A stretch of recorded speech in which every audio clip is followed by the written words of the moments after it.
Yo, what is going on, guys? Got a video for you here today from the Modern King titled "He Divorced Her Seconds After She Posted This on Social Media." You know, some of these women post the most ridiculous crap and then they get shocked when men divorce them, even though it's completely deserved. It's disgusting, man.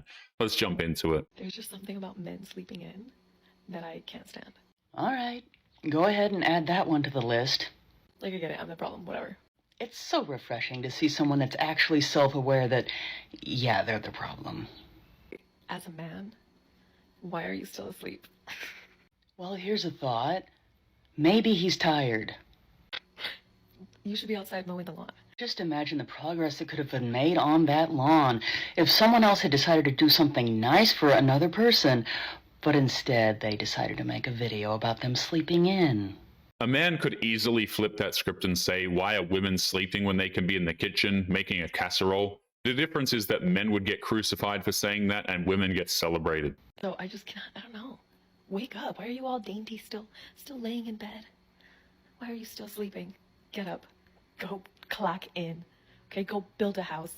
Go clean the grill. I don't know. Find something to do. Wake up. I really don't think that some women actually want equality.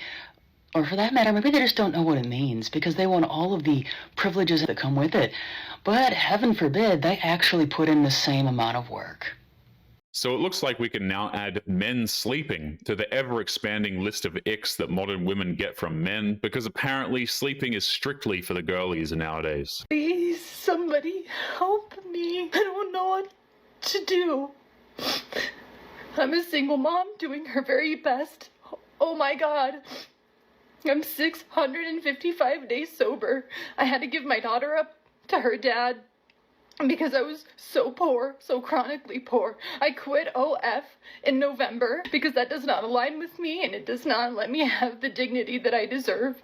If a woman starts up an OF account, she immediately sold off all of her dignity and she is not entitled to more just because she quit. She lost her dignity and forced it away from her own children just for some easy money. I've been cleaning houses freelance for the last couple weeks to make money. My car was impounded by the police yesterday. So you know there's a ton of other errands you have to do to take care of everything before you can get the vehicle, which if it's there just a couple more days, it'll be over $1,000 that I owe. That doesn't include the fees to the police. And then just now, my ex-husband's lawyer just called saying that there's a hearing for custody of my daughter, and I don't know what any of it means. Please, someone help me. Considering that this woman is completely unfit to be a mother, that daughter deserves to be with her father, a man who can actually take care of her and provide her with a stable life. That's what the child deserves. I do not cook for my husband. I only cook for my children. My husband will be making his own breakfast, lunch, and dinner. Number 2, I do not help him pay any bills. So if he is short on the rent, on utilities, or anything like that, it is not my problem. I will not be helping him out. His job is to provide for his family, so I am not financially contributing to any of the bills. Number 3, I do not do his laundry. I have my own laundry and my children's laundry to do, so he could do his own. I won't help him put it away. I won't help him fold anything. So if she won't take care of her husband, what exactly is she doing? It's not that big of an ask for a wife to help bring some peace to that man. Instead, she intentionally makes his life even harder for reasons that she can't even explain. That's his responsibility. A few moments later. I've been crying all morning long. My husband told me that I needed to pack my stuff and get the house.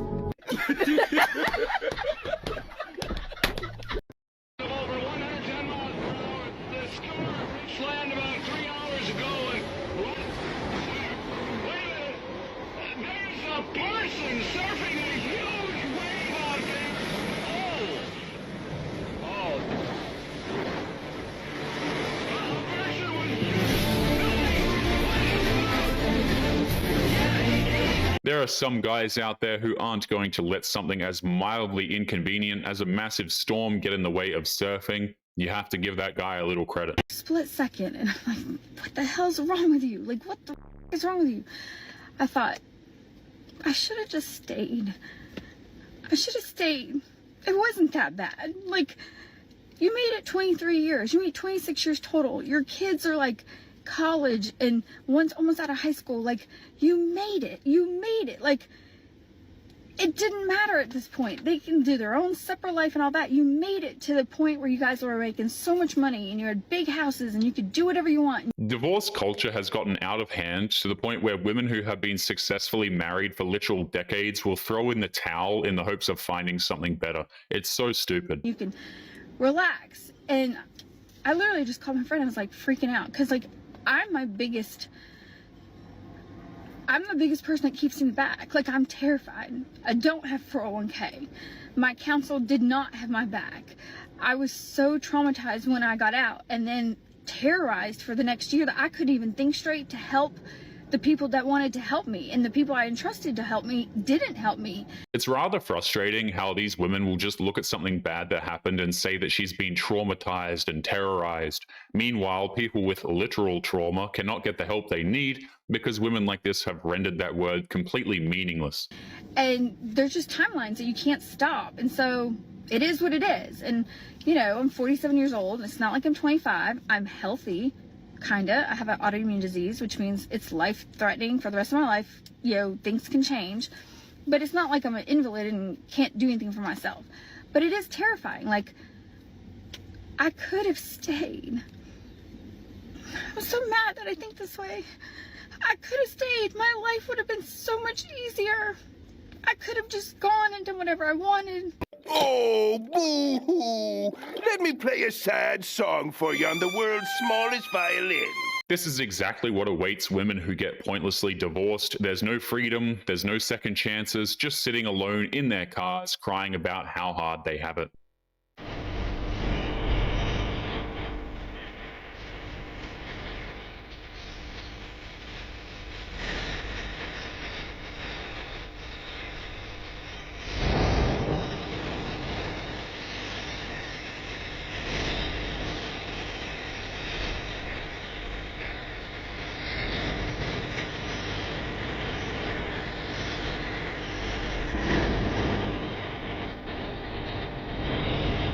This is the type of work that men do that modern women never notice, and these men did it because it was the right thing to do, not because they were expecting any form of recognition.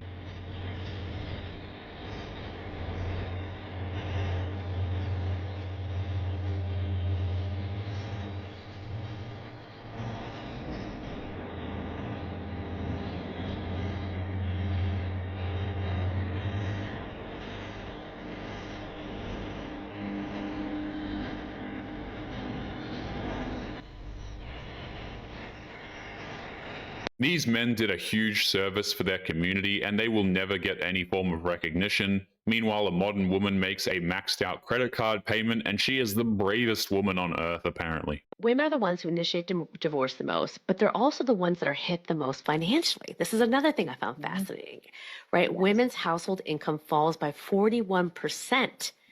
Wow. Right? Average, Following a divorce or separation. So does that mean we just shouldn't get divorced until after 50? Like, are we just safer if we wait till then? The correct answer to that question is to not get divorced at all, but modern women will always look for that excuse to ruin someone else's life for reasons that she'll never understand. Women who are married and like 40 think, oh yeah, I'll just get a divorce because I'm still hot. I'm going to be hot like that. It's like, first of all, you're not even as hot as Dolly Parton is right now. Second of all, take your old patootie home and be thankful you have a man who tolerates you. These women who just randomly decide to get a divorce after they reach the age of 40 are simply ungrateful for the work and sacrifices that man made for her. It's the ultimate insult that's sold to them as liberation. So I initially just responded to this comment. And I said, because men are people, just like everyone else. And apparently that was so offensive that this person had to block me. What exactly was so offensive about my saying that men are people? It's almost as if some out there need reminding that men are people, and we shouldn't dislike them just because they're men. That really says a lot, doesn't it? Modern women have made it their business to dehumanize men at every opportunity. It's pretty tragic, but they see men as either incompetent, violent, oafish, or just irredeemable in some way that makes no sense. They call it Men's Mental Health Month. Then where are the marches? Where's the lavish parades? Where are the ribbons? Where's the slogans in every company's email or their marketing campaigns? No. When a man falls, we don't mourn him. We mock him, dissect him, and then erase him. And despite the lack of any form of recognition towards Men's Mental Health Month, modern women still foam at the mouth at the mere idea that a man gets any form of recognition for his struggles. Even when men get a little attention, she still demands the spotlight right back. Because to be a man these days is to be an enemy. To be needed is to be resented. The world whispers, men are not needed. Men are dangerous. And then pretends to care when that same man leaves this world in silence. We have bred a culture that tells a young boy that they are toxic before they are old enough to shave. Boys have had the masculinity beaten out of them from such an early age that it's impossible for that kid to have any form of identity. And then everyone acts shocked when there are no masculine men out there in the world anymore. That their strength is a threat. That their opinion is oppressive. And their very presence is unwelcome. So they grow quiet. They grow colder, then gone. The suicide notes of men are the final drafts of the story society refused to read. They don't scream. They don't yell. They just vanish. What's really disturbing about this truth is how modern women will still blame the men that they relentlessly mocked and ridiculed for ending their own lives. They will not grant men any peace in any form. Every 13 minutes, a man leaves this world. Not because he was weak, but because the world convinced him he was unworthy of his own existence. So this month, we don't want your pity. We want your respect. Because men are not broken women. We are not your scapegoats. The fact that every 13 minutes a man leaves this earth is horrible, and yet these women can't even pretend to shed a tear for the fact that men have gotten this bad. If anything, she'll celebrate the passing as a win against the patriarchy. We are your fathers, your brothers, your friends. We are the buried. And if this world keeps pretending it can live without us, then you better be ready to live with the blood on your hands. This month is Men's Mental Health Month. Give it the damn respect it deserves. Men deserve some recognition for the things that they do, and to be reminded that no matter how hard it gets in life, no matter how difficult it is, they are not by themselves. But anyway, guys, we're going to be leaving today's episode there. As always, don't forget to subscribe to the channel if you are new here. Drop a comment, and I will see you all in the next one. Make sure you take care of yourselves. Peace.